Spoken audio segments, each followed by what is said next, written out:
This is a full story. Kitten wishes you all a happy and enjoyable story. I had been with Hailey for 7 years, and we finally held our wedding. On our wedding day, her childhood crush returned to the country, only to be kidnapped. Hailey didn't hesitate at all. She left the wedding to rescue her white moonlight. But later, when I began to forget everything about her due to illness, she regretted her choice. She begged me to forgive her, but could only watch helplessly as I stood beside someone else. In our 7th year together, Hailey finally agreed to marry me. The reason was simple. She couldn't find anyone who loved her more than I did. Since she couldn't be with Tony, the man she truly loved, she chose to marry me instead, the one who loved her more than himself. The day I proposed, I had roses spelling her name all over the ground. I knelt on one knee and gently put the ring on her finger. She said she would never marry anyone else but me. I thought that meant we could be together for life. But something unexpected happened. On our wedding day, Hailey received an anonymous text. She had been excitedly reviewing the ceremony details, but suddenly became distracted and kept making mistakes.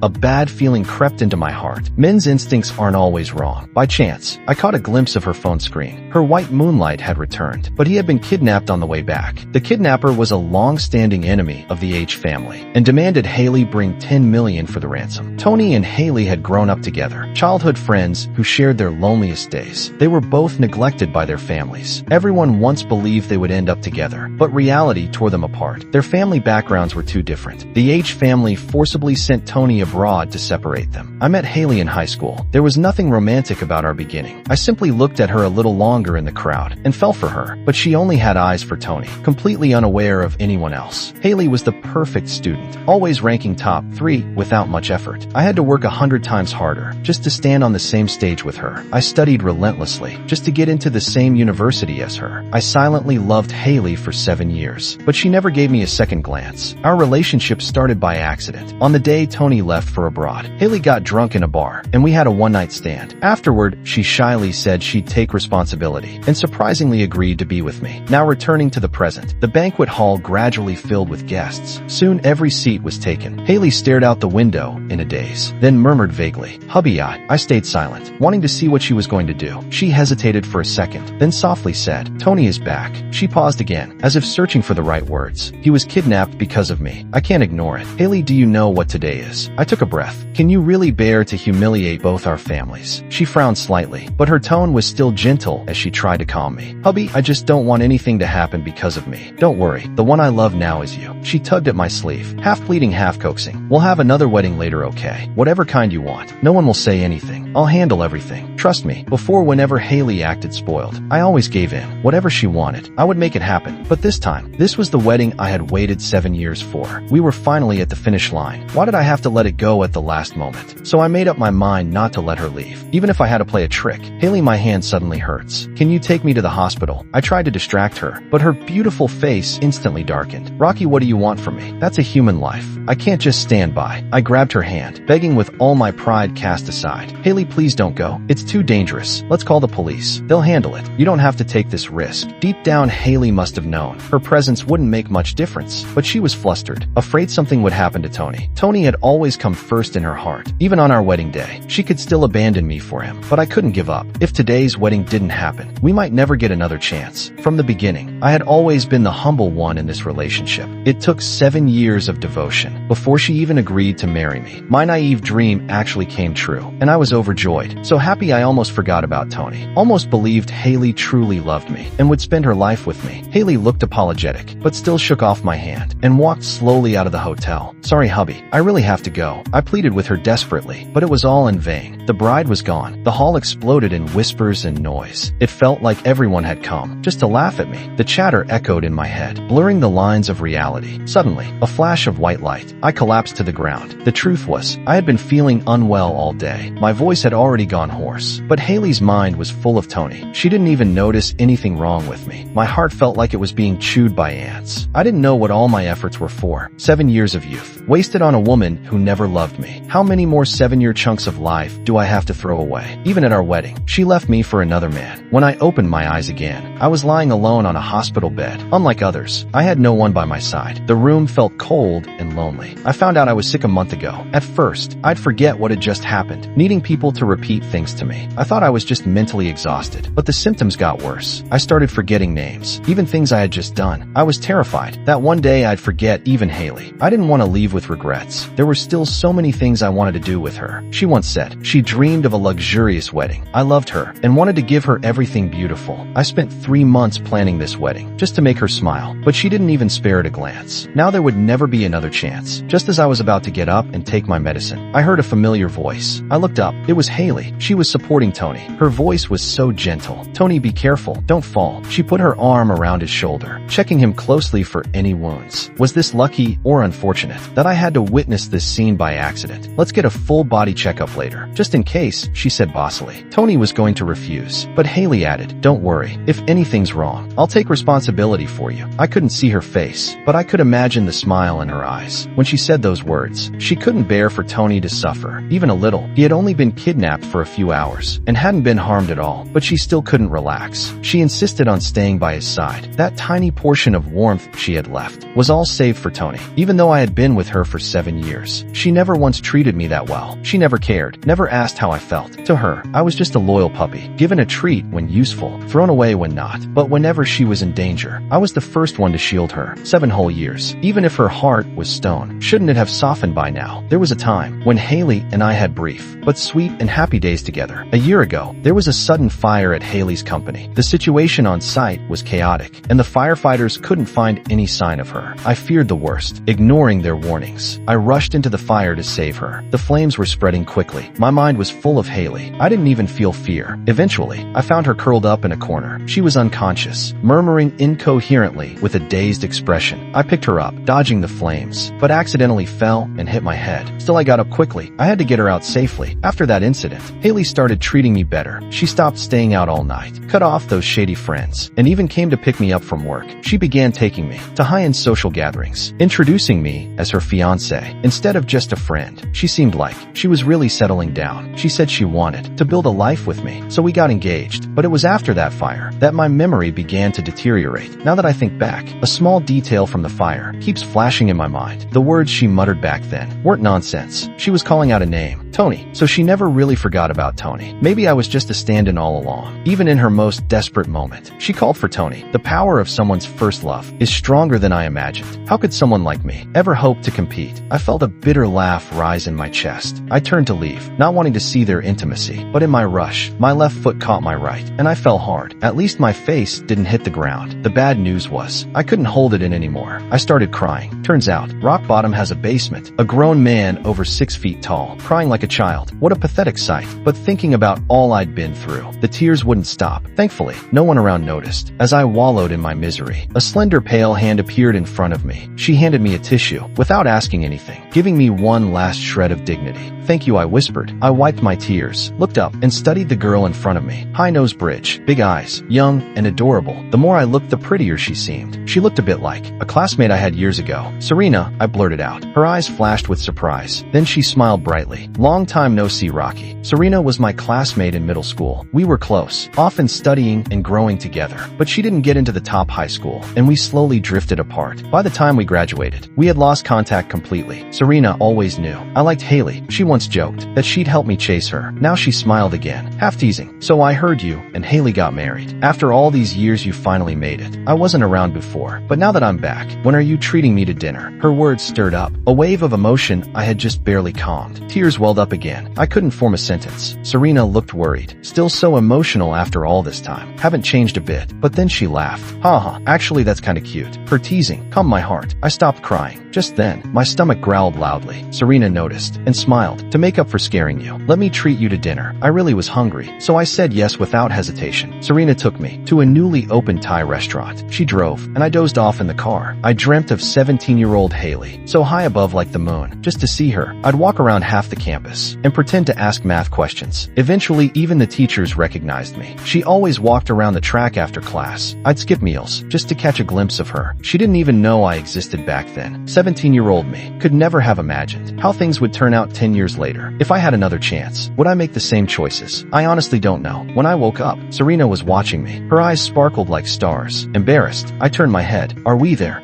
She answered softly. As luck would have it, Hailey and Tony were also dining at that restaurant. Small world. They sat close, whispering intimately. Serena saw them and instinctively covered my eyes, but I had already seen. Maybe it was because I had just cried, but I felt strangely calm. I gently moved her hand away. "It's okay. Thank you." Serena tried to comfort me. Everyone has something troubling these days. Let's just eat well. Dinner's on me. Order whatever you like. She casually linked arms with me, saying she'd back me up. When Hailey finished ordering, Serena deliberately sat at the next table. The four of us faced each other. No one spoke. Hailey's smile vanished the moment she saw me, replaced by disdain. Of course, no one wants to run into someone they dumped while out with their true love. Hailey wasn't even embarrassed. She snapped at me. What are you doing here? Who said you could come? No guilt, no apology. Serena nearly choked on her drink. I handed her a napkin. Then she exploded. Wow, you really think the world revolves around you? This isn't your restaurant. Why so arrogant? What kind of person sneaks off to meet a side guy and still acts like a queen? She glanced at me, then kept going, tearing into Hailey with sharp words. Hailey was stunned, unable to argue back. So she turned on me. Really, Rocky? Didn't expect you to stoop this low. I held back my anger. Please be respectful. She's my friend. Don't assume everyone is like you. At least we still have basic decency. Hailey didn't expect me to fight back. Before whatever she said, I accepted silently. I loved her so much that I would have died for her. She used that love to humiliate and manipulate me. She wanted pastries from across the city. I went. She liked handmade clothes. I learned to make them. She forgot her umbrella. I rushed through the rain to bring it. Hailey glared at me, grabbed Tony's hand, and stormed out. This place is cursed. Let's eat somewhere else. She rolled her eyes, as if she were a proud swan. I watched them go, then turned to Serena's bright eyes. Thank you for standing up for me today. She clapped my back. No need to thank me. Remember back in middle school, when you always covered for me during nap time? Serena began reminiscing. Her eyes sparkled as she spoke. I couldn't help smiling. During my hospital treatment, she visited often. We talked about everything. One day, I finally asked what had puzzled me for years. Why did she delete me back then? I thought she'd avoid the topic, but she answered frankly. I left for school overseas after graduation. My phone was stolen, and I didn't know anyone there, so we lost touch. I've always regretted it. I learned then that she had gone abroad to study medicine. She graduated with honors, and now she was already a department head. Serena had become a graceful white swan, shining in her chosen field. I work at this hospital now. If you ever need help, just ask, she said. Then she paused and smiled. So this counts as a reunion, right? I looked up and met the brilliant stars in her eyes. My heart seemed skipped a beat. When I was bored, I would wander through the hospital, trying to remember every moment, every second. I wanted to live well. Sometimes, I would see Hailey and Tony together, their relationship ambiguous and unclear. After the unpleasant encounter at the restaurant, Hailey didn't contact me again, and I was happy to be free, not wanting to be involved with her anymore. To my parents, Hailey claimed she had work and stayed in the hospital to take care of Tony. After experiencing so much, I wasn't surprised by her actions anymore. What used to hurt now only annoyed me. I began to reflect on my feelings for Hailey. Was it the pure and naive affection of youth, or a stubborn obsession? I couldn't explain. Either way, I didn't want to waste another second on it. I finally made up my mind to divorce Hailey. From then on, we'd go our separate ways. After some inquiries, I found out which room Tony was in. I didn't push the door open, but I heard strange sounds coming from inside. I opened the door just a crack. I saw Tony pretending to fall, then suddenly wrapping his arms around Hailey. And Hailey didn't resist at all. Instead, she went along with him. Their breathing grew heavier, entangled with each other, kissing passionately. Hailey even began to slowly take off her jacket. I shouldn't have interrupted such an intense scene, but I couldn't bear another second of this. Just as they reached the peak, they were suddenly interrupted. Hailey was visibly displeased, but when she saw me, panic flashed across her eyes. I wasn't sure if it was my imagination, but Hailey seemed afraid of losing me. I got straight to the point. Hailey, let's get a divorce. I rarely called her by name. Her body stiffened immediately. The next second, she forced a laugh. Honey, this isn't the right time to throw a tantrum. She thought I was overreacting, making a fuss over nothing. Don't worry. Once I'm done with all this, once Tony recovers, we'll talk. I'll take you out. You always wanted to see the Rocky Mountains in Colorado, right? I'll take you there. Did she think